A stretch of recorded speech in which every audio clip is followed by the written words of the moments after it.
13,999 টাকায় স্যামসাং নিয়ে আসলো তাদের গ্যালাক্সি সিরিজের নতুন একটা ফোন স্যামসাং গ্যালাক্সি A07, অর্থাৎ আমাদের হাতে থাকা এই মোবাইলটা। বেশ কিছুদিন ধরেই আমরা এই ফোনটা ইউজ করতেছি এবং ইউজ করতে যে এটার ইউজার এক্সপিরিয়েন্স কেমন ছিল, ক্যামেরা পারফরমেন্স, গেমিং এক্সপিরিয়েন্স, তার পাশাপাশি ইউআই এক্সপিরিয়েন্স আমরা কেমন পেয়েছি, তার সব কিছু নিয়ে আজকের ভিডিওতে আলোচনা করবো। সো চলুন তাহলে দেরি না করে শুরু করা যাক।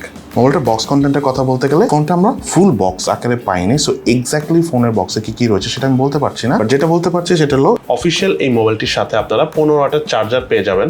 মোবাইলটার ডিজাইন এবং আউটলুকের কথা বলতে গেলে ফোনটার বডি এবং ফ্রেম দুটোই পলিকার্বনেটের তৈরি, তবে বক্স শেপে আসা ফোনটা হাতে নিয়ে কিন্তু বেশ সুন্দর একটা ফিল পাওয়া যায় এবং স্যামসাংকে আমি থামস আপ দিব, তারা তাদের ডিজাইন সেকশনে কাজ করতেছে। এই ফোনটাতে EAL5+ এর সার্টিফিকেশন রয়েছে। এই ফোনটার থিকনেস হলো 7.6 মিলিমিটার এবং ওয়েট হলো 184 গ্রাম এবং ফোনটার ওয়েট ডিস্ট্রিবিউশন ভালো হওয়ার কারণে সিঙ্গেল হ্যান্ডে আমরা একদম কমফোর্টেবল ভাবে এই ফোনটা ইউজ করতে পেরেছি। তার পাশাপাশি এই মোবাইলটাতে 6টা মেজর ওএসআর আপডেটের পাশাপাশি 6 বছরের সিকিউরিটি প্যাচের আপডেট পাওয়া যাবে। 6টা মেজর ওএসআর আপডেট বলতে এখন তো Android 15 চলতেছে, সো Android 21 পর্যন্ত আমরা এই ফোনটাতে আপডেট পাবো। সো যদি আমি সফটওয়্যার আপডেট এবং সিকিউরিটি প্যাচ আপডেটের কথা বলি তাহলে কিন্তু এটা অনেক বড় একটা বিষয়। লং টাইম ফোন ইউজ করার ক্ষেত্রে কিন্তু এই জিনিসটা একটা ইম্পর্টেন্ট ভূমিকা রাখে। তাই এই মোবাইলের ডিসপ্লেতে এক্স্যাক্টলি কোন ধরনের প্রোটেকশন রয়েছে বলে আমরা না জানলেও ফোনটাতে রয়েছিল IP54 এর ওয়াটার এবং dust resistant certification, but water রেটিংটা যদি IP64 হতো তাহলে আরেকটু বেশি ভালো হতো। দেন এই মোবাইলটা আউটডোরে ইউজ করতে পেরেছি, একদম কমফোর্টেবল ইউজ করতে পেরেছি, বাট সামটাইমস মনে হচ্ছে যে কিছুটা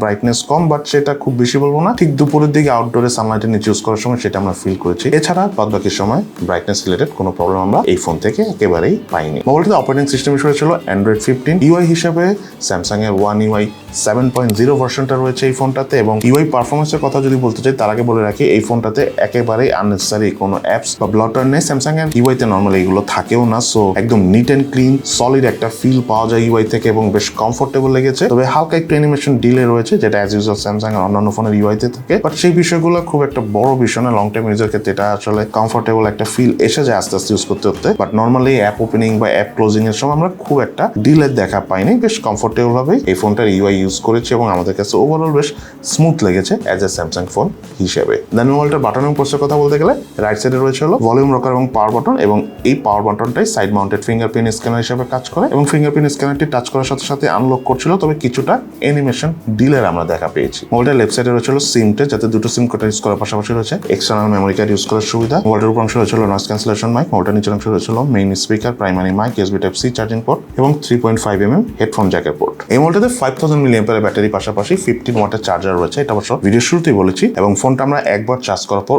অল ইন অ্যারাউন্ড প্রায় 1.5 দিনের কাছাকাছি চার্জ ব্যাকআপ পেয়েছি হালকা পাতলা এবং বেসিক টুকটাক ইউজ করে। বাট যখন আমরা ফোনটা একদম টানা ইউজ করেছি, একদম এক্সট্রিম ইউজ করেছি, তখন এই ফোনের স্ক্রিন অন টাইম অর্থাৎ গেমিং করে ভিডিও করে টানা ইউজ করে অলমোস্ট অল ইন অ্যারাউন্ড প্রায় 5 ঘন্টার মতো চার্জ ব্যাকআপ পেয়েছি, যেটা আমার কাছে ওভারঅল ঠিকঠাকই লেগেছে। এই মোবাইলের ডিসপ্লেটা হলো 6.7 ইঞ্চি সাইজে 90Hz রিফ্রেশ রেট দিয়ে আসা IPS LCD প্যানেলের ডিসপ্লে রেজুলেশন হলো 1600x720 পিক্সেল এবং পিক্সেল ডেনসিটি হলো 262 ppi। ডিসপ্লের মিডিয়া কনজিউমার পারফরমেন্সের কথা যদি বলতে চাই, ওভারঅল আমাদের কাছে ঠিকঠাক লেগেছে যদি আমি এই বাজেট রেঞ্জের ফোনগুলোর সাথে কম্পেয়ার করি। তবে হ্যাঁ, কিছু সময় একটু বেশি ডার্ক ফিলটা পেয়েছি। IPS LCD প্যানেলের ডিসপ্লে, সো এটা কিছুটা হবে, তবে আরেকটু ব্রাইটার হলে বেশি ভালো লাগতো। তার পাশাপাশি ডিসপ্লে ঠিক উপরে সেন্টারে যে ওয়াটার ড্রপ সেলফি ক্যামেরাটা রয়েছে, এটা আসলে 2025 সাল হিসাবে মেনে নেওয়াটা একটু টাফ। অ্যাটলিস্ট 5 সেলফি ক্যামেরা দেওয়া উচিত ছিল, কারণ সবাই অলমোস্ট আগায় যাচ্ছে, স্যামসাং কেন এই বিষয়টা আগাবে না, এটা একটা কোশ্চেন থেকেই যায়। বাট এছাড়া যদি আমি চিন্তা করি ফোনটার ডিসপ্লে ওভারঅল ওকে লেভেলে লেগেছে আমার কাছে। এই মোবাইলটার রিয়ার প্যানেল রয়েছে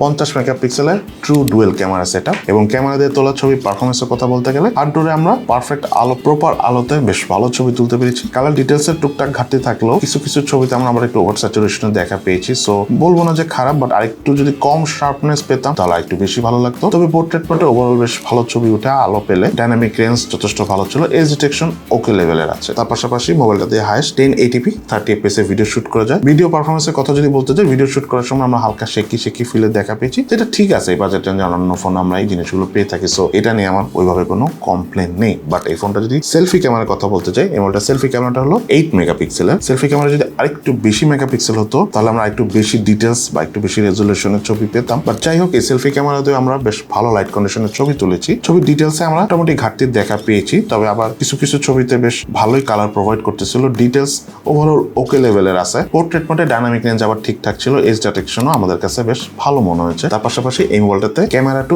এপিআই সাপোর্ট রয়েছে। আপনি চাইলে ইন ফিউচারে এই মোবাইলটাতে ম্যানুয়াল ক্যামেরা অর্থাৎ জিক্যাম ইউজ করতে পারবেন। এই মডেলটিতে প্রসেসর হিসেবে ছিল মিডিয়াটেক হেলিও G99 4G ভেরিয়েন্টের। এই প্রসেসরের ট্রানজিস্টর সাইজ হলো 6 ন্যানোমিটার এবং জিপিইউ হিসেবে মোবাইলটি রয়েছিল মালি G57। মোবাইলটার আন্তর্জাতিক স্কোর পেয়েছি আমরা 5,14,961। বেঞ্চমার্ক স্কোর টেস্ট রেজাল্ট আমরা স্ক্রিনে শেয়ার করে দিয়েছি। এই ফোনটা দিয়ে আমরা পাবজি গেমসটা প্লে করেছি, যেহেতু মিডিয়াটেক হেলিও G99 একটা প্রসেসর, যথেষ্ট পপুলার এবং স্টেবল প্রসেসর। এবং গেমিং এক্সপিরিয়েন্সের কথা বলতে গেলে আমাদের কাছে 6GB র্যামের ভেরিয়েন্টের ফোনটাতে গেম প্লে করে বেশি ভালো লেগেছে এবং গেমের স্মুথনেসটা অনেক ভালো ছিল। 4GB র্যাম ভেরিয়েন্টে পাবজি গেমসটা আসলে কিছুটা ল্যাগ করে, আর এটা খুবই স্বাভাবিক। আর গেমিং এক্সপিরিয়েন্সের কথা যদি বলতে চাই, এই বাজেট রেঞ্জের অন্যান্য ফোনের সাথে ফাইট করার মতো অনেক বেশি পরিমাণে ল্যাগি ফিলটা আমি পেয়েছি বলবো না। হালকা পাতলা ফ্রেম ড্রপ, কিছুটা জাইরো ডিলে দেখা পেয়েছি এই ফোনটা দিয়ে আমরা পাবজি গেমসটা খেলার সময়। তার পাশাপাশি ফোনটা দিয়ে আমরা অ্যাশফার গেমসটা খেলেছি ডিসপ্লে কালার ডিটেলসটা বোঝার জন্য। তবে গেম প্লে করার সময় আমাদের কাছে বেশ ভালো লেগেছে, কালার ডিটেলস অনেক ভালো ছিল। হ্যাপটিক ফিডব্যাকটাও যথেষ্ট ভালো পেয়েছি অ্যাশফার গেমসটা খেলার সময়। দেন মোবাইলের প্রাইসের কথা বলতে গেলে এই মোবাইলটা বাংলাদেশ মার্কেটে দুটো ভেরিয়েন্টে অফিসিয়ালি অ্যাভেলেবেল হয়েছে। একটা হলো 4GB র্যাম